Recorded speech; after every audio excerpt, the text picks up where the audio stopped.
রাত্রিরে আমাদের বাড়ি খেয়ে যেও কেমন? এত এত বাজিয়ে এনেছো, এত পয়সা নষ্ট করেছো আমাদের পেছন, আমরা তোমার জন্য এইটুকু করি। শুধু শুধু এত বাজি কিনলে বৈশালী দি, আসল বোমটা তো মা ফাটাল।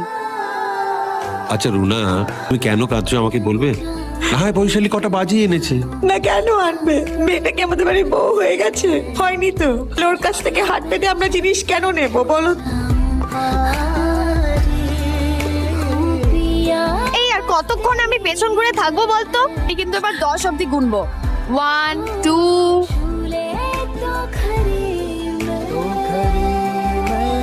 তুই একটা গুড ফর নাথিং। তুমি লিপস্টিক পরে এসেছিলে না? খাও। লিপস্টিক নেই ঠিক খেয়াল করেছে। আমার তো হাত পা ঠান্ডা হয়ে যাচ্ছিল। আরে হ্যাঁ হ্যাঁ, মায়ের না সব দিকে নজর। তুই কিন্তু মায়ের কথা কিছু মনে করিস না, হ্যাঁ? আসলে মা আমাদেরকে নিয়ে একটু পজিটিভ, সবসময়